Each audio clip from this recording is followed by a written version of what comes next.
સોખડા ગામે રાધે ફાઉન્ડેશન દ્વારા જે 11 દીકરીઓ ક્યાંક કોકના માતા નથી, ક્યાંક કોકના પિતા નથી, એવી દીકરીઓના રાધે ફાઉન્ડેશન દ્વારા સમૂહલગ્ન યોજાઈ રહ્યા છે। ત્યારે 11-11-9 દંપતીઓને પોતાના અંતરના આશીર્વાદ આપવા માટે આપણી વચ્ચે પધારેલ આપણા ધાંગધ્રાના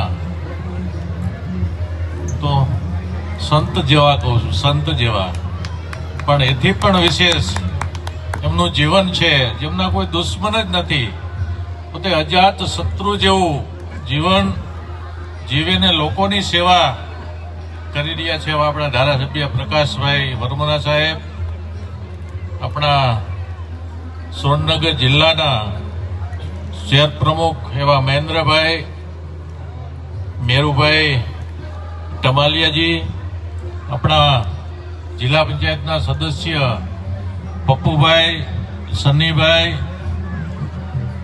કાંતિભાઈ, એમના આમ તો એક વધારાનું વિશેષણથી એમની પરિચય આપવું, હવે બટકા ઓછા ભરજો, કારણ કે જ્યાં ભેગા થાય અતિ પ્રેમ આવી જાય એટલે મને ભર્યું હતું, હું જિલ્લા પંચાયત પ્રમુખ થયો એટલે મારો ખંભો લગભગ 6 મહિના સુધી હમો નતો થયો, એવા કાંતિભાઈ, મંચસ્થ તમામ આગેવાનો, સંતો, મહંતો, મારી સામે બેઠેલા વડીલો, યુવાનો, ભાઈઓ, બહેનો અને પત્રકાર મિત્રો, પહેલા તો ચેતનભાઈને ખૂબ ખૂબ ધન્યવાદ આપવા જોઈએ કે જેમને આવી દીકરીઓના લગ્ન કરાવવાનો જે વિચાર આવ્યો એ ખરેખર એને કયા શબ્દોમાં આપણે એમની સરાહના કરીએ, શબ્દો ઓછા પડે એવા ચેતનભાઈ એમના દ્વારા એમના રાધે ફાઉન્ડેશન દ્વારા લગ્ન યોજાઈ રહ્યા છે। ત્યારે ચેતનભાઈ અને એમની આખી ટીમને ખૂબ ખૂબ ખૂબ ખૂબ અભિનંદન। મિત્રો, સમૂહ લગ્નનું આયોજન કરવું એ બહુ સારી વાત છે।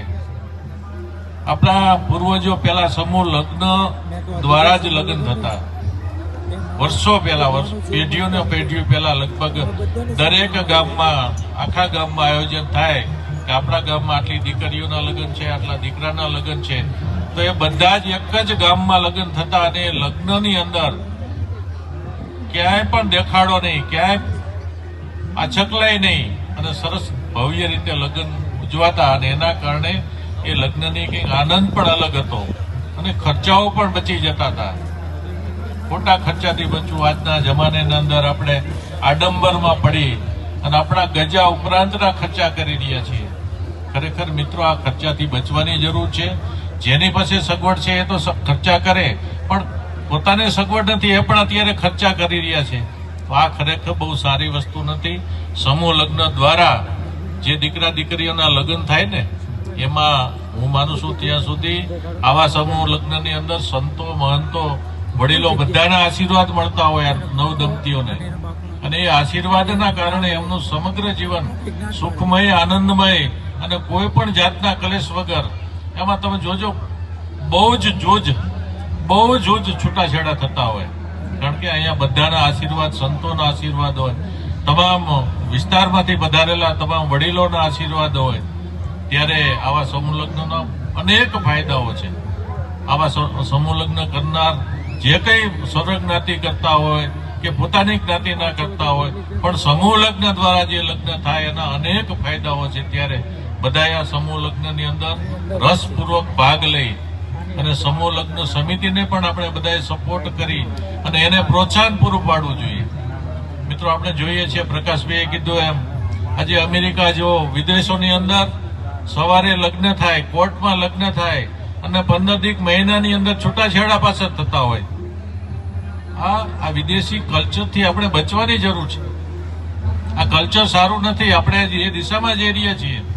આ વિદેશી કલ્ચરના મહિનામાં છૂટાછેડા થાય, એના સમગ્ર જીવન દરમિયાન કદાચ 40-50 વખત તો લગ્ન થયા હોય, એનું લગ્ન જીવન કેવું હોય, એની જે પાછળ સંતતિ હોય, એના વિચારો કેવા હોય।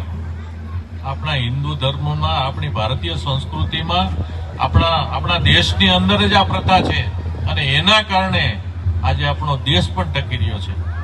મિત્રો, બહુ સમજવા જેવી વસ્તુ છે. સમૂહ લગ્ન દ્વારા જે લગ્ન થાય એ લગ્નમાં ક્યારેય ખામી નથી આવતી. ત્યારે ચેતનભાઈને આ સમૂહ લગ્નનું આયોજન કરી એમને પ્રથમ જ સમૂહ લગ્ન એમને કદાચ જયારે વિચાર આવ્યો છે ત્યારે એમને એમ થતું હોય છે આ સમૂહ લગ્નનો ખર્ચો કઈ રીતે ઉપાડીશ, પણ આવો વિચાર આવો અને એને અમલમાં લાવવું ને એ પણ એક જબરજસ્ત વસ્તુ છે. ત્યારે ચેતનભાઈને અને એમની આખી ટીમને હું ખરા હૃદયથી ધન્યવાદ આપું છું.